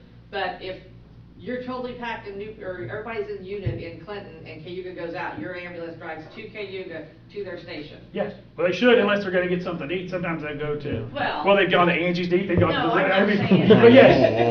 There we go. Well, I mean, they do. Yeah, they go. They tell me. My next question is, what mapping system do you use on the ambulance? We have the version that we have the county maps on there, and we don't have the true maps like the sheriff's department has. Okay, why not? We tested it in my response car, and because of the internet connection with the way the cellular service is in the county, it was constantly losing signal. They were losing sync. So at one time, every sheriff's deputy could see my response car wherever I was as long as I have cell service. But as soon as I shut my car off, the Wi-Fi shuts down, the laptop shuts down, they don't automatically reconnect when the car starts back up. Okay, so you drive past my mom's house 3 times because you don't have the big maps. No, we don't have the think maps like You the. use Google Maps, and Google Maps aren't as accurate as. Well, we our have an maps. active 911 like the fire department has here. So if the dispatcher puts the information in, like right now, I can pull up on active 911 and see, like our last run was on Fairway Court. So when I pull up the call, it automatically, as long as the dispatcher puts the information in, it pulls up mapping for us. And it shows me where I am, where it is, and how to get to it. So some of these times, if there's been a mishap of going to the wrong address, It's how because can if- the county, I mean, is it the 911 Why don't we do dispatcher? It's Yeah, how- because the information wasn't put into the CAD correctly. Okay. And we've had to then go back in and manually input information to get that address. And that would be the dispatching. Yes. Okay, so that's. But that's not, I mean, if they put in 123 Main Street and they don't select, well, I worked the other night. Clinton or They Cayuga sent, or right, Eugene. they you gotta- sent it, they sent the truck to an address in Cayuga, or in Clinton with, Fish Street with Clinton Fire. Well, They I- get there and there's nobody Well, home, I have- but it was yeah. actually in Cayuga. 80-year-old woman, and there was a young couple lived there. Yeah. Yeah, there was, well, the one in Cayuga I know about because it was a young child that I was approached. It was like 14 minutes, and you know, the ambulance in the Yeah, north end. they put in the wrong information. Yeah, and the so- ambulance in the north end arrived, and like, hey, they joked to them like your response time's great sarcastically, and the ambulance was like, well, heck, we were here in 4 minutes, you know? They Right, thought they but were. because the information from dispatch was put in Was put in. incorrectly and they sent the wrong That's what unit. we're getting at, is I think. So no, the The dispatch can- dispatchers know that like State Road 36 is the dividing line. So they will, if it's above 36 or north, they dispatch the north ambulance. If it's 36 or south, they'll dispatch the south ambulance. But if they put the information in wrong or they don't get all the information, like the one on Fish Street the other day, because I responded to it, I was working the north truck, you know, the south truck has already been dispatched. They already went to the address. Nobody was at the address in Clinton because they happened to have the exact same addresses. And then they're like, wait a minute, that's in Cayuga. So then they immediately dispatched us. We Yeah. were there within a couple minutes. But it's, I mean, it's not your fault. It's the that's something. It's we're, the dispatch Yeah. Okay. So they information. need more training? I can't speak to. I know. And I think on this, on the one he's talking about there, the person was using a disposable phone, so they couldn't even call him that. Right, so they couldn't, you ping the I mean, there's a lot of variables that came together. Dispatchers are people. you know, Yeah. people, Well, yeah, I mean, yeah, I mean. And I will say this, that the dispatchers have done a great job that we've Yeah. done. I mean, you know. But it's a- unfortunately, all it takes is one life or death call. Right. All It's it takes is one for a day. You know, that's why, you know, I talked to Mike about it, say, hey, listen, this is something I think we've Well, got to look at. And like one of the conversations I've had with the sheriff a lot is the nursing homes. The nursing homes will call 911 and say, we need a non-emergent transfer. Well, the sheriff's department's dispatch say, well, we're not dispatching non-emergent, because they don't. But the problem is the guy fell out of his bed, was laying on the floor for 2 hours and had a hip fracture. And he was going to the emergency room. But because of the verbiage, when they call, well, this is a non-emergent transfer, Then- you need to ask, so the sheriff's department's doing better now. If the nursing home's called, they're like, well, where are they going and why are they going? They're asking those questions. Because those truly are emergency runs. One of them was a person having a heart attack. They said, well, they're having chest pain, but it's non-emergent. That's what Well, I mean. people having a heart attack, it's an emergency. That's an emergency, yeah. So, I mean, but the sheriff's department's now asking those Oh, that's questions good. where before they would. Well, as long as they're working with Yeah, no, the no, service, I've 'cause got we a great don't want, working, yeah, yeah. I mean, I believe I have a great working relationship with Mike and Derek now, because I've talked to Derek a lot. Matter of fact, the paramedic students that I'm teaching, they're doing 4 hours of time in the Marion County Sheriff's Department observing dispatch to see how that works. And Mike and Derek both were instrumental in getting that done. And I mean, I very much appreciate that. I still don't understand why, if in the cop cars, our local map works, why does it not work in the ambulances? And they go all over the county, same. Well, we don't, service. our laptop is mobile. We don't have a laptop mounted in the truck like the police cars do. Because we use it to do our patient charting, we do it to get our signatures for our patients, our receiving facility signatures, we don't take it in and out, I mean, we take it in and out of the truck. Where the laptops in the police vehicles, I believe stay in there all the time, don't they? Right, they're mounted. Right, they're mounted. See, ours are not mounted because we use them all the time. So that's something. But I still don't understand if you have the laptop there on the run with you. 'Cause and it- the cops already showed up at the scene. It doesn't, because, well, the sheriff's department have to give us access to the Think map and get all the vehicles on there, and then we have to make sure that we have a better connection between the wireless internet and the laptop for them to be able to see that. I think personally, because I work with 911, that's something that needs to be addressed as far as getting our thing tapped with the correct 911 Well, will it be a addresses. big cost to do that for the? Well, if we have to buy a laptop stand, a laptop to mount mobily, I mean, that could, it I wouldn't be. mean, for four ambulances, right? Well, we Or- have 5 ambulances and Five. 3 response cars. I mean, it's not gonna be. But if it could, help with addresses and, I mean, even if just one. Right, I mean, it could, but I mean, you're probably, I don't know what the, I don't know what. I the have no current idea. I don't know laptop- I what mean, the I know cost what would a ruggedized laptop would cost. I mean, Sheriff's Department just got different laptops and they were what, $1,500 a I piece? just bought 21 laptops for $1,680 a piece. Yeah, and then you have to buy the stand, which is another.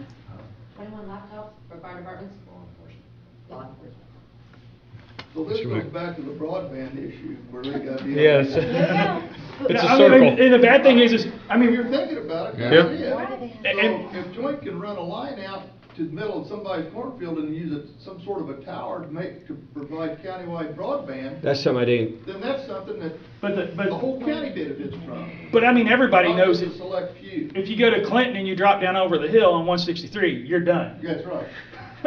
Unless, I mean, the service is terrible. Yeah. I mean, Joint, I will say about Joint, because we have them at the Clinton office, it's great internet while we're in the building. But because that's what we use for our internet, for our patient care reports and everything else. And we have a different one in Cayuga, and it works good too, but it's just, there's no great cellular coverage that's gonna stay up for everything. And even with the Indiana going with FirstNet as AT&T, the national government, or the federal government's went with FirstNet, that's not applicable. If you're in Indianapolis, FirstNet works, but if you're in Vermilion Park counties, not working. Nothing. I tell you what, I got the That ain't AT&T. gonna work. Nothing's gonna work. But Yeah. I got the AT&T put in my house, and I'm totally rural, and that works fine. I mean, it works fine. but they're in a restricting how vehicle much I can- moving, You can't go into Clinton and your phone won't work. Won't work at mine. I got it in Clinton, I got it at church. I don't. I have. but Yeah, I'm just sure, saying, sure, in a it's mobile fine. hotspot for a vehicle, there's no good internet. And I don't know, at one time that, I believe the 800 megahertz system, radio system was available to do that I to have some one in degree, Newport. but I'm not that familiar. I mean, Communications, right now, there's I've got two. a FirstNet thing that will allow 800 megahertz to talk on Wi-Fi. We're talking to the schools about that. To try and I get got coverage two in the now. schools, but it's, there's still a lot of. Well, how does the sheriff's department, they don't have no dead spots, do they? Yes, they do. They do? Okay, I'm asking, I don't know. And Okay. the sheriffs, they have boosters in their cars for the air cards and all that they use, so that, and that's all stuff that you can find. That's the whole animal, we've talked about this broadband and work things, I think that's a big thing we really need to be after. but RJ, to answer your question about third truck, it's very much needed and it has cut down response times and it has helped a lot of people. Good. This contract coming up is, did we vote to extend it for 3 years? Yes. Is that what we did? Pending funding of the third ambulance. So that's gonna come up if the council don't fund it, then, We have to renegotiate. okay. Wanna know where we're at on that. Yeah, but I think they'll like to see some of that data before budget hearings. That way they, That's fine, huh? like last year, getting stuff thrown on us. One of the If- things that we talked about with the ambulance and the costs associated with not only the ambulances, but the total service is, would you be amenable to an audit so that we can see where all this is accumulating at? Financial audit?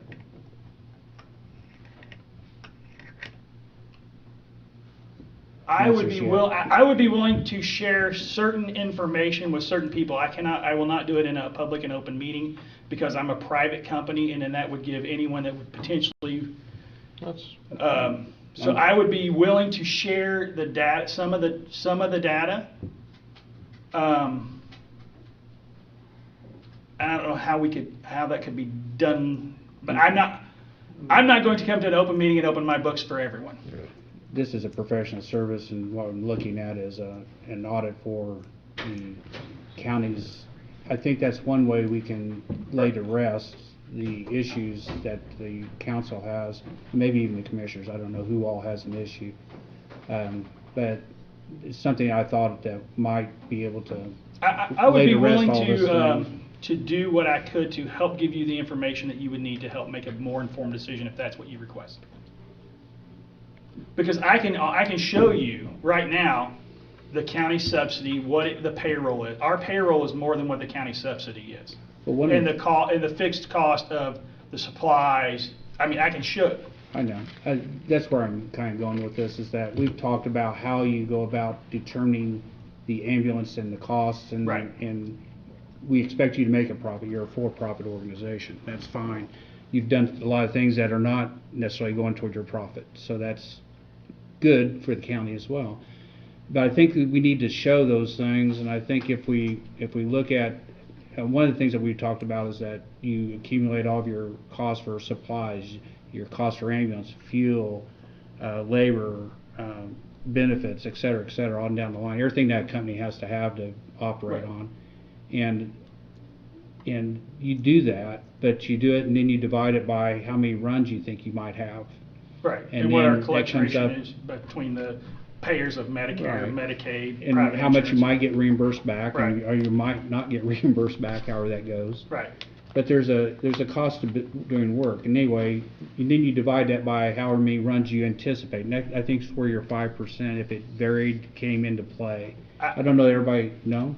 No, I believe so, but the John would be able to allude to the 5%, the 5% fluctuation that was in the initial contract. There's a provision in the contract that if his costs change by more than 5%, that he can renegotiate. Right, and that's one of the reasons for that, is because if your run total's different, you still have costs. So that's, Right.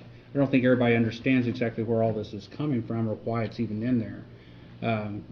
I don't like the contract anyway, but it doesn't specify very much. But the thing is that if we do that, then I think that lays to rest a lot of these questions, and then it becomes just more, whether it is black and white, at least the gray goes away somewhat anyway. To address your earlier question, we might be able to meet under an executive session. There's a couple different provisions that might apply so that he could speak to you confidentially. Well, that's where we would end up at, but what I'm talking about initially is an audit, not me doing the audit, but hiring, just like we've done with the computer system, though it's a different type of audit, but doing an audit to see where we stand with things. And that way we have numbers that I think will lead credence to why we're paying out a subsidy to the company and how much that subsidy ought to be. And that's where I think if we make this more of a solid business venture instead of everybody just wondering what things are, I think that becomes, and it's not unusual to do an audit. In fact, we should be doing more audits probably of some of these county facilities than what we do. But anyway, I think that because we're spending monies, I think that would lay to rest all that, if not all the questions, a lot of them anyway. I know, like a lot of different industries will have an association that can come in and will audit a plant or something to say, here's what we found to be the best practices, and this is where we think maybe you can improve, or this is where maybe you're. Well, we get audited all the time. The county board of maybe there's something like that. auditors come in. Well, I don't know. we did have Paige Wolfberg and Worth EMS attorneys come in and do an audit on us about 2 years ago. Mm-hmm. And I can provide you with it was a HIPAA compliance audit, a lot of compliance issues audit, and I can share that report with you if you'd like. We'll see. But it's on medical side. It's not. It had a little bit of finance, but not a lot. Operations thing. But some of it's operations. We'll work that out. It's But this not the place necessarily to work that out, but I'd like to see us.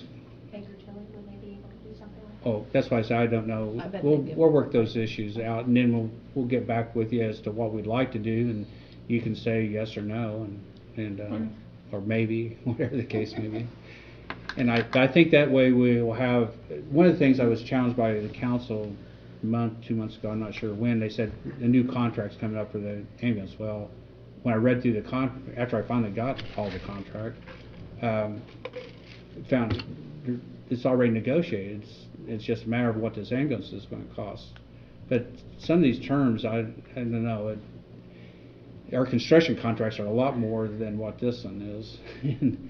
And I'd like to see us eventually get to a point where it defines things a little bit better too in the contract. Well, a lot of the initial contract was input from the other 911 responders as to the duties that we respond to also. I Like that understand. we're gonna be on the county's 800 megahertz radio system, we had to purchase those radios. And the sheriff's department will dispatch, that was all verbiage because of some of the other responders I understand. had input into that. And that's just the operational things, but what I'm getting back is that we need to have a contract that, okay, so you come back and negotiate 5%. Okay, we say, thank you, now what? That happened last year. Yeah, and so now what? So now we just kick the can down the road and nobody does anything again. But you came in, that's your right to come in and say something. Right. It's our right to say, okay, thank you.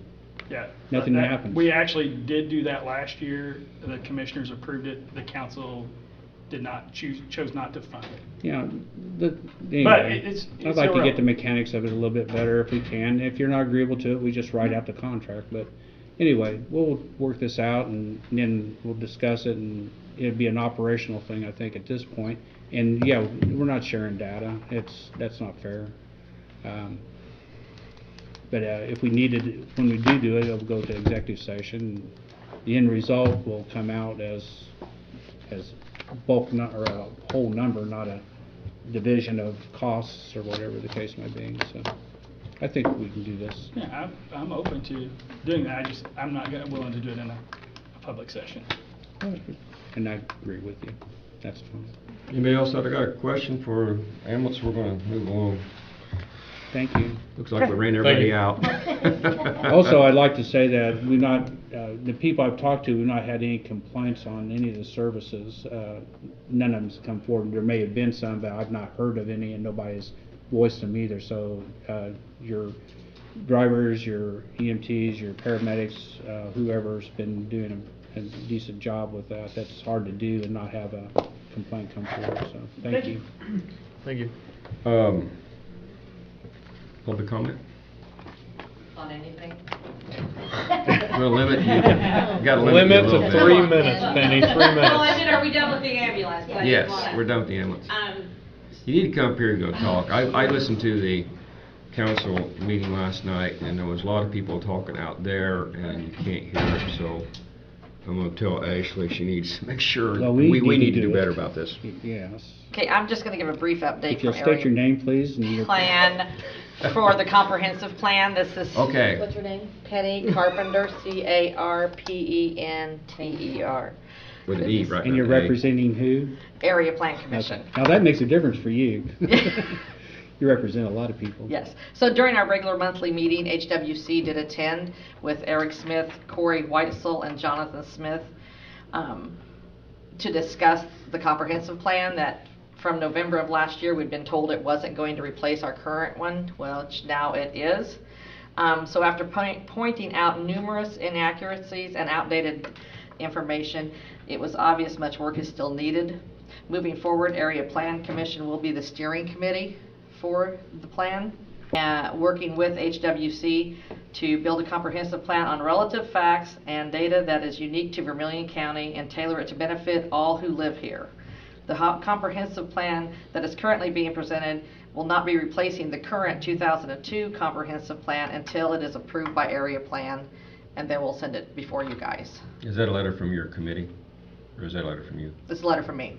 It's just notes I wanted to make sure that you guys knew where we were on the comprehensive plan with HWC. Are you on that? Mhm. You got a comment on that? What she said. I'm just, I mean. well, I'm saying, you got, I asked her, I asked you, so. Basically, they're going back to the drawing board.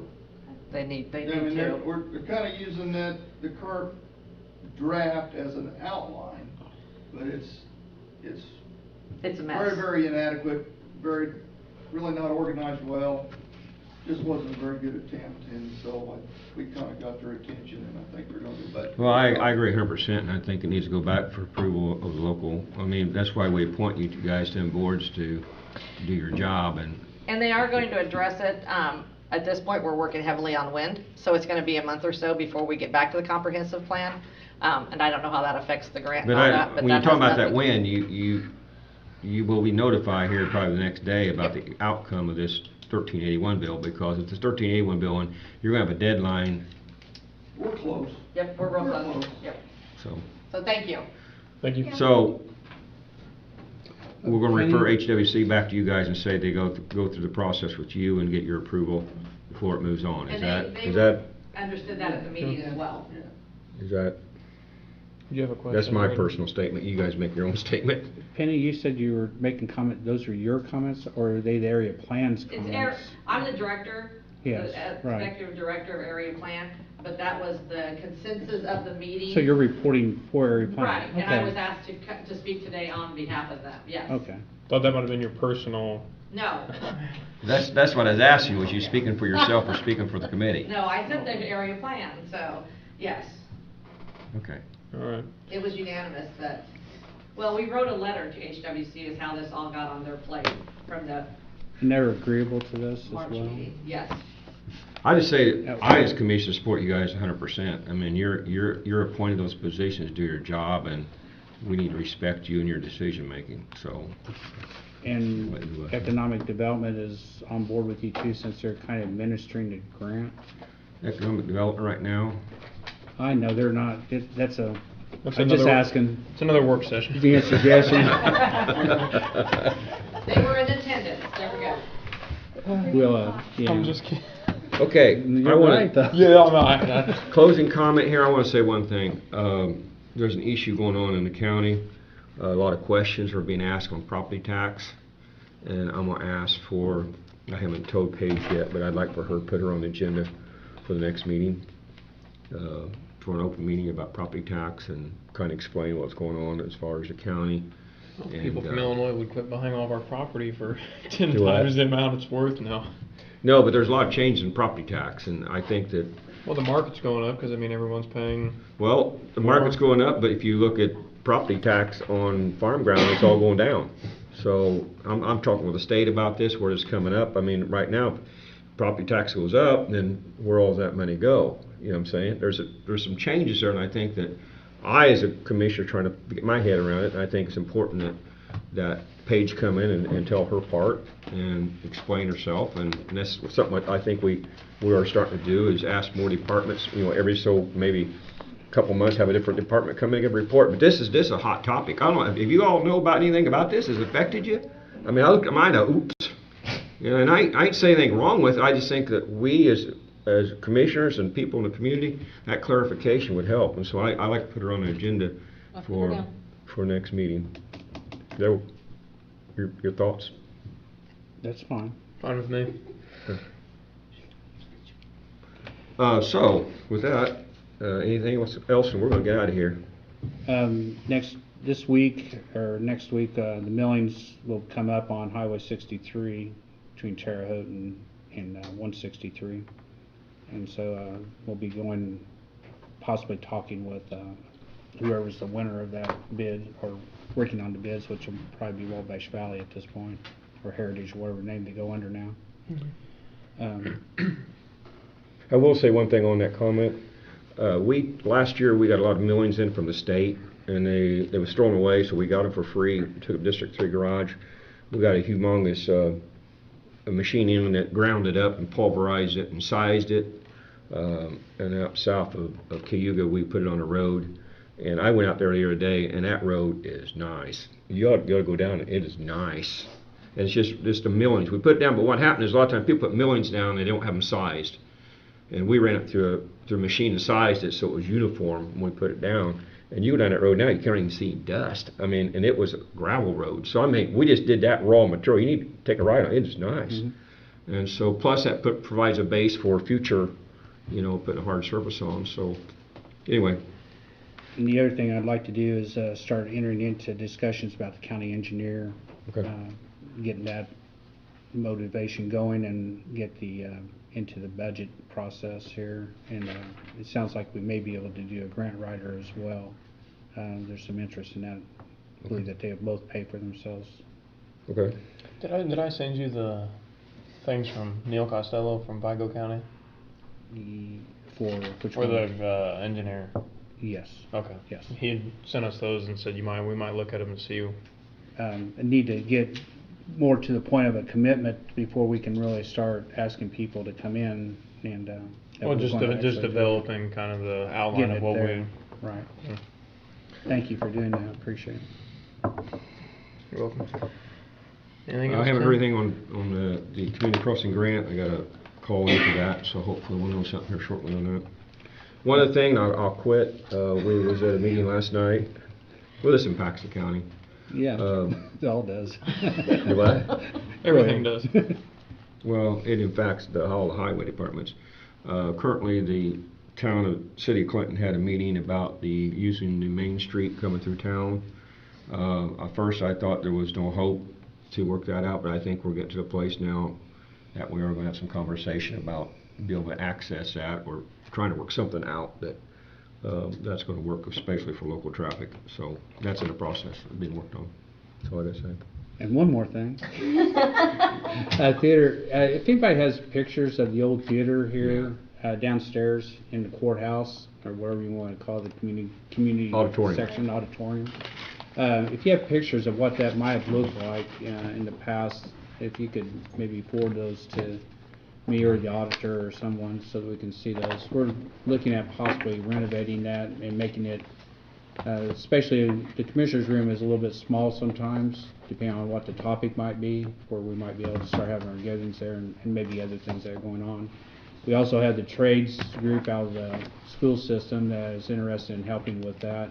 It would still cost us materials, but labor would be provided by those, by that end, potentially by that entity if they would take it on.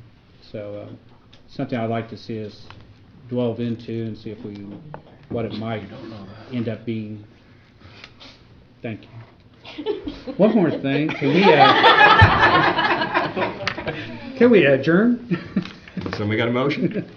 I'll make a motion to adjourn. I second it. Thank you. Oh, wow. Is that the first second Tim's done all year? Well, we didn't have a vote though. No discussion.